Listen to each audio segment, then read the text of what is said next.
Hi, welcome back to Therapy Designs. If you're new to this channel, my name is Kelly, and this channel is all about print-on-demand everything. So if that is something that you're interested in, please do stick around. So today I'm going to do something a little bit different, and I'm going to try to go over some Etsy pricing strategies. So this is for people who are either new to Etsy or considering Etsy, people with, little to no business knowledge. This is kind of a beginner course in Etsy pricing. It does get a little bit complicated and you do need a calculator for sure. So if you're thinking about selling on Etsy or you started selling on Etsy and you're not quite sure how to price things, we're going to sort of go over that a little bit with you. So the first thing that you have to realize with Etsy is that they have a lot of fees. And so they don't just give you one fee and tell you what it's going to be. They make it very challenging to find out how much they're actually charging you per sale, and it's variable per sale. And depending on whether or not your sale came from something like an offsite ad, it's going to make a big difference in what your profit may or may not be, and you won't know in advance whether or not your sales are going to come from offsite ads or not. So you could sell the same shirt twice in a day, and once your profit is, a good profit, and the other time you're no profit or losing money if you're not careful. And so you kind of have to be a little bit cautious with some of your prices and sort of realize all the different fees that there are. And so right here, I've listed the fees on the top to try to make it simple for you. So we all know that there's a listing fee of 20 cents per listing. That happens when you put up a new listing. It happens when the listing is renewed, and anytime that you have a sale, it automatically renews your listing. So anytime you sell any product, you're going to get that 20-cent listing fee. Next, there are transaction fees, and there's going to be a transaction fee specifically just for the product, and there's going to be another transaction fee if you charge shipping. So you're looking at two different transaction fees. The first one for the product is 6.5% of your product price. The shipping transaction fee is 6.5% of just the shipping price. Then you've got your processing fee. Your processing fee, this is a little bit more math you're going to have to do because it's 3% of the order total. Now the order total is going to include the price of the product, the price of shipping, and the tax. So you have to add everything up, and then 3% of that is going to be your processing fee plus an additional 25%. 25 cents. Don't know how they came up with that. Then, of course, your different marketing fees. If you do Etsy marketing, you can pick your, how much you want to spend, anywhere from spending $1 a day to, it said 15, nope, that's wrong. It's actually $25 a day, I think. So anywhere from $1 a day to $25 a day flat rate. So that you would know, okay, you could, kind of calculate that into how much you're spending. The trick comes with the offsite ads, because if you get a sale from an offsite ad, that is going to be 12% of the order total. That is a huge fee. So, if you look up everything above it, all of their listing fees, transaction fees, processing fees, that still doesn't add up to 12% of the order total. So if you get a sale and it's from an offsite ad, your fees literally double or they more than double. And because you never know whether or not a sale will come from an offsite ad or not, you never quite know what your profit's going to be. And to ensure that you don't end up losing any money on a sale, I always make sure that I have enough profit built in so that if I do get a marketing fee, I still have a profit. So my profit always has to be enough to cover not only these fees, but possibly the offsite ad fee. And so that's something that you need to calculate in. And of course, these aren't flat rates. They're a combination of some flat rates, like the 20-cent listing fee and the 25 cents added to the processing fee. But then they're also percentages of the price plus the shipping. So you can see how there's a lot of math involved. And so I'm going to go ahead and go over an example with you guys so that you can kind of see how this works out. So as I'm coming down to my example, and I tried to make it really simple, I'm a t-shirt. So if you were to sell a t-shirt on Etsy and you are selling it for $19.99, which is usually what I'll sell my t-shirts for, and the shipping is $4.69, and that is the shipping cost for a t-shirt with Printful. That is the shipping cost for Printful for a t-shirt, and so that's what this one is from. And then Etsy automatically charges the sales tax, and for this example, the sales tax was $1.20. So the customer then has the order total of $25.88, and so that is the $19.99 plus the shipping price plus the tax. The total prior to the tax is $24.68. You need to know both of these numbers. Now your cost is going to be the cost of the shirt and the shipping. You're going to pay the same amount in shipping because you're just passing the shipping charges on to them. So that's that same $4.69. The cost for the basic shirt is $9.25. And of course, this is just using an example from Printful of just their basic, cheapest Gildan shirt. And so, in this example, your cost would be $13.94. So you could start by thinking, okay, well, if they're paying for the shipping, then the difference is really I'm selling the shirt for about $20 and it's costing me about $9.25. So you think of it as, hey, I'm making $10 profit. Yay. But then out of that $10 are going to come all of the fees, right? So your listing fee, that's always going to be the same. That's always going to be 20 cents. Your transaction fee, now we're going to have to do some math because that is going to be 6.5% of the product cost, which is $19.99. So in this example, the transaction fee is $1.30. Then the transaction fee for shipping, and that's going to change depending on what the shipping price is. And so that's 6.5% of, in this case, $4.69. And so that's going to be another 30 cents.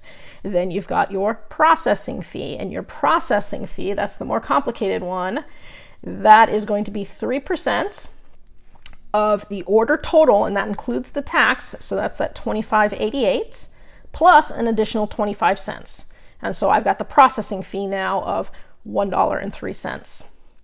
Then let's say this came from an offsite ad. Well, the offsite ad fee is 12% of, again, the order total. And the order total is $25.88. So 12% of $25.88 is now $3.10. So if I add all of those up now, my total fees are $5.93. Now, Etsy doesn't just give you this price. It's going to list everything individually. And it's not going to show you the math. It's just going to say listing fee, 20 cents. And then it'll say transaction fee, $1.30. And then it'll say transaction fee shipping. And it'll say 30 cents. And then it'll say processing fee. And it's going to list off all of these fees for you.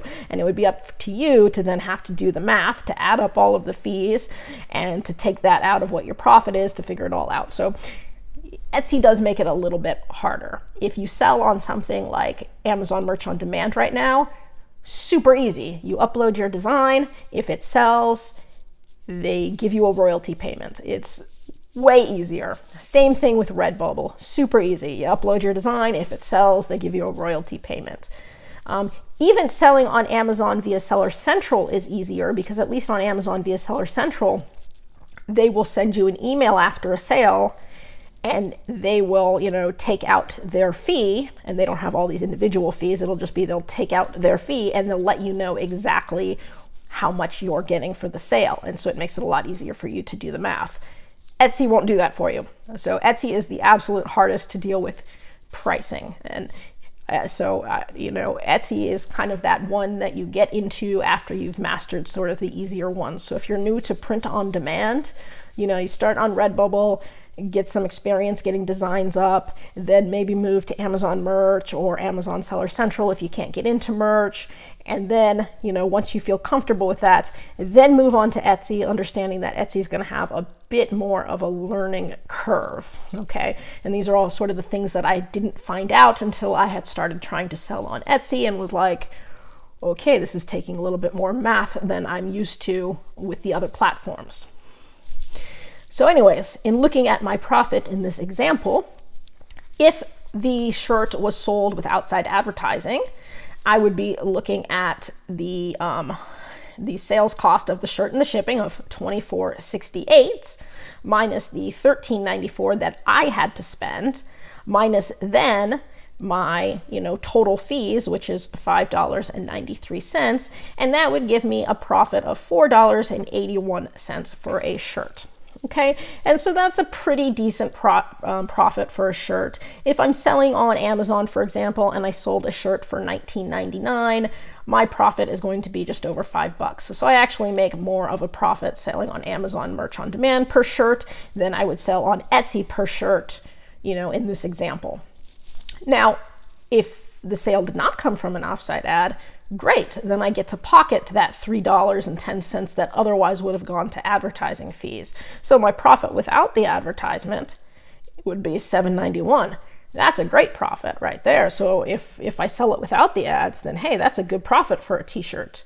If I sell it with the ads, then I'm a little bit lower than I would be on something like Amazon. But you don't know whether or not anything is going to come from an ad. So it may come from an offsite ad, it may not, and you never quite know. And so it starts to get complicated. And then this is all just within the United States. So then if you start making sales in other countries, then there's other taxes, the shipping fees go up, lots of other things to consider. That's part of the reason why I make them pay for their own shipping, because shipping costs are very different country to country, and it can be different by enough of a margin that it could completely eat through your profits. So if you said, hey, I'm going to include shipping and maybe sell this whole thing for $25, you'd be like, great, if I sell it in the United States, it's more or less the same. But if all of a sudden I sold it in Canada and that $5 shipping went up to $10 shipping, that just ate away most of my profit. So those are things to consider, which is why I make them pay for shipping. And then what I'll do is Etsy gives the option to say, if you order more than $35 worth of products, then you'll get free shipping within the United States. And if you do that, then you do sort of have to build that extra cost again into your profits. So if I was going to do that and I said, hey, I'll give you free shipping if you spend at least $35, well, if they're buying t-shirts, the only way to spend $35 or more would be to, sell 2 t-shirts. Well, now I have to redo the math, only this time I'm paying for the shipping and they're not. And so you got to make sure that you add in enough of a profit margin to then cover that as well. So remember, if I had an advertisement, I might only get $4.81 profit per shirt. Well, then if I had to end up paying for the shipping, and the shipping is $4.69, you could see how that could completely wipe out my profits for one of the 2 shirts if I was to sell, 2 shirts and end up paying for free shipping. So those are things to consider as well. So you are going to want to give yourself a little bit more profit on Etsy, just to make sure that you don't end up losing money. Etsy is one of those things that if you're not careful with your pricing, you could lose money, and nobody gets into this to lose money. Things like Redbubble, you can't lose money. Things like Amazon merch, you can't lose any money. I mean, if they return it, no problem, Amazon handles that. If they return it to Redbubble, no problem, Redbubble handles that. But on Etsy, it's a lot more complicated. I also don't offer any returns or exchanges because these are print-on-demand items. So because they're made on demand, I will include it in my listing that my shop doesn't accept returns or exchanges. So if somebody returned it, it would end up costing me, the full cost for the shirt and the shipping, and then I would lose whatever profit I was going to get. And so if I had one return shirt and it cost me $13, I would have to have several sales just to make up for that one return, which is another reason that I don't offer returns on my Etsy shop. Now, if you're selling via Seller Central, well, Amazon automatically gives returns. So no matter what the issue is, you can return on Amazon. So if you're selling things on Amazon and somebody returns it, you are out that cost. And with that in mind, you may be careful about selling more expensive things on Amazon. If I sell a bunch of shirts and somebody returns it, I'm out $13.94. If I'm selling something very expensive, like a $100 jacket, and somebody returns it, now I'm out $100.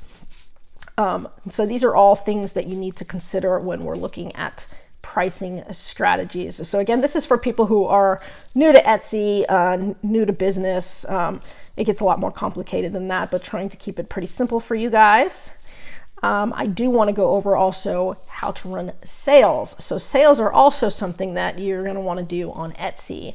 Etsy, you'll see a lot of the top sellers, they're on sale, and they'll be on sale usually for pretty big percentages off. They'll say 25, 30, 40, 50% off sales to try to get you to buy.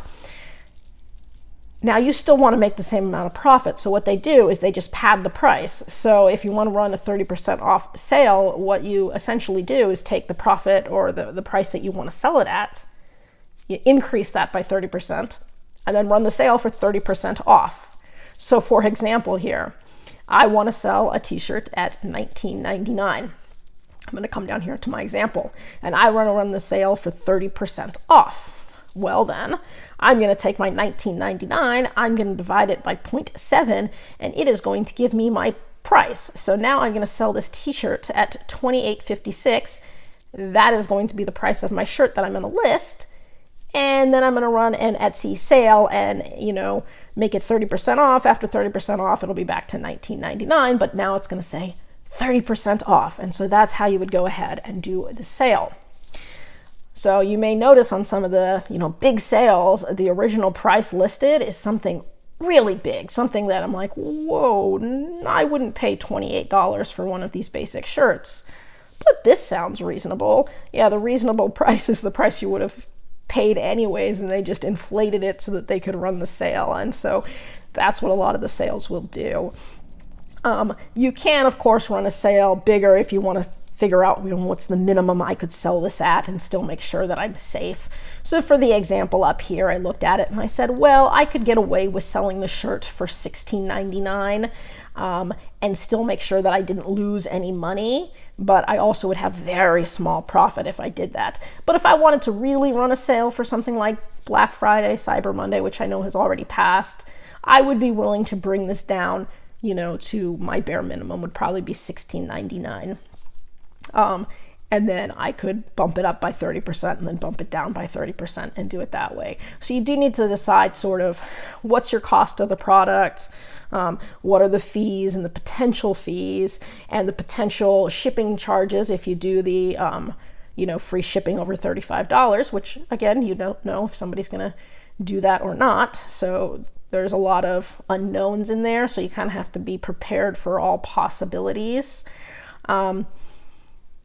And so I kind of rambled on a little bit there, but you got to, think about a lot of things when you're deciding your prices. And then once I've sort of set on my price, like let's say I know this is going to be my price, I'll pretty much do this for like all shirts. I'll say, okay, I am going to now every shirt price it at this, and then every shirt I'm going to put on sale. And so this is the profit I can expect to make somewhere between here and here on every shirt. And I'll do that for all the different products.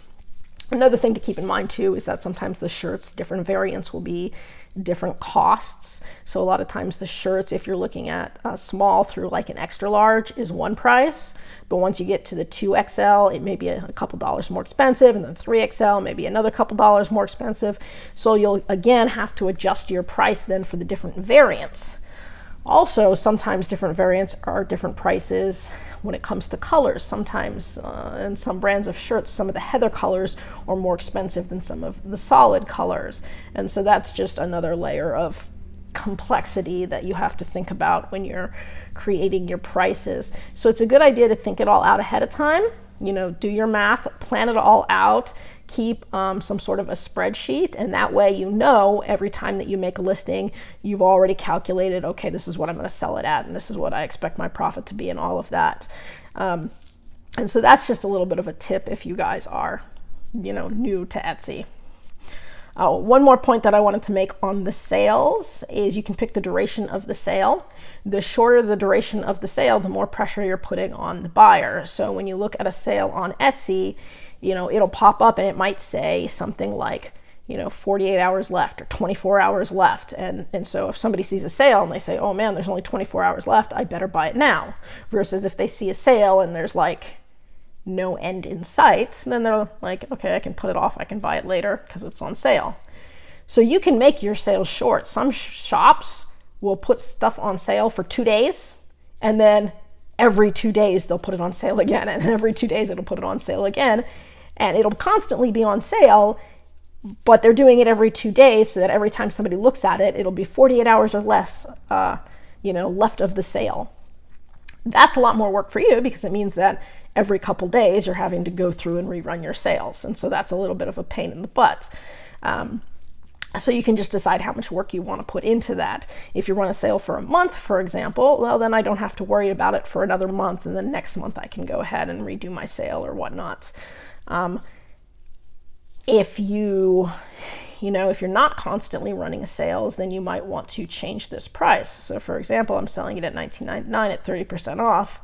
Well, when the sale ends, the price is going to be listed at $28. I don't expect anybody to buy it at $28, right? So I'm going to want to either put it on sale again or lower the price. So these are things that constantly need to be adjusted. You can also pick what marketplace you run the sale in. One way I hedge some of the costs of things being more expensive out of the United States is to run the sale just in the United States. And then if somebody buys from another country, let's say it's something with more expensive shipping and I'm paying for the shipping, then I'll make them pay the more expensive price. So I'll say, hey, 30% off sale just in the United States. So if you were buying this shirt in the United States, it's only going to be $20. If you're buying it in Canada, it's going to be $28. But if I was paying for shipping, I'm going to be paying a lot more for your shipping. So it kind of works its way into there. So that's pretty much what I wanted to cover here in terms of pricing strategies and sales. I know it can get a lot more complex, and I hope I didn't overwhelm you guys with anything. Once you get to doing it, and once you've kind of figured out what products you're selling and what prices, then it's easy and it's a lot more automatic. But there is a little bit of work initially in sort of determining what kind of profit margin you want to make, and how much you can afford to mark things down without losing money. So again, you don't ever really want to lose money with print on demand. It's the point of having it be print on demand and not having to hold inventory is to make sure that you don't lose money. So just be very careful about that. And if you are selling on Etsy, go to your payment account and it will list off all the fees for you to see, because there are a lot of fees and you do have to do math with all of them, and then you have to add them all up, and then some of them are variable, and so it can get a little bit annoying. And so those are just some of the things to consider when you're selling on Etsy.